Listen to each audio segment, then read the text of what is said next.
Hello friends, welcome to రుచి వంటిల్లు. ఈరోజు మనం దొండకాయ మసాలా కర్రీ చాలా టేస్టీగా కుక్కర్లో ఎలా తయారు చేసుకోవాలో చూద్దాము. ఈ కర్రీ మనకు రైస్ చపాతీలోకి చాలా టేస్టీగా ఉంటుంది. చాలా సింపుల్గా ప్రిపేర్ చేసుకోవచ్చు. సో లేట్ చేయకుండా వీడియోలోకి వెళ్ళిపోదాం.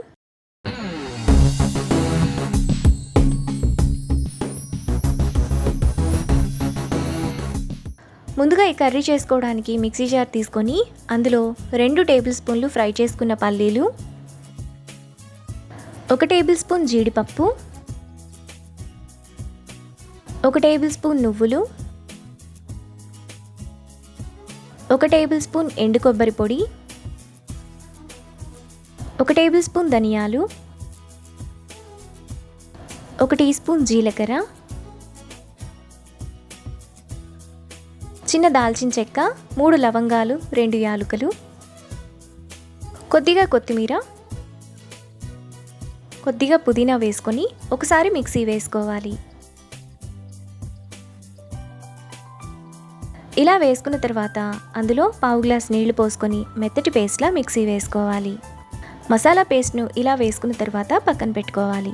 ఇప్పుడు స్టవ్ మీద కుక్కర్ పెట్టుకొని అందులో 2 టేబుల్ స్పూన్లు ఆయిల్ వేసుకోవాలి. మసాలా కర్రీ కాబట్టి ఆయిల్ కొంచెం ఎక్కువగానే పడుతుంది.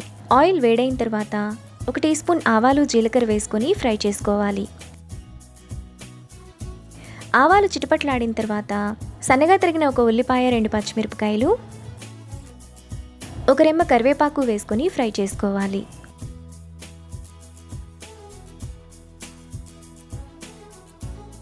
ఉల్లిపాయలు ఇలా వేగిన తర్వాత అందులో 1/2 టీ స్పూన్ అల్లం వెల్లుల్లి పేస్ట్ వేసుకొని పచ్చివాసనంతా పోయేంత వరకు ఫ్రై చేసుకోవాలి.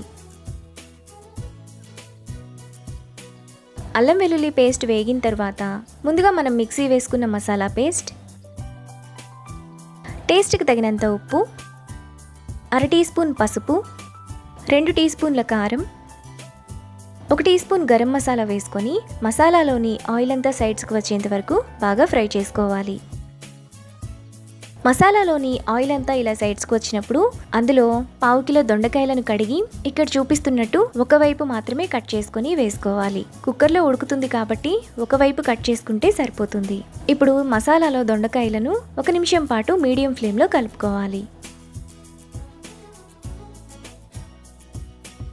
1 నిమిషం తర్వాత చిన్న నిమ్మకాయ సైజంత చింతపండు రసం,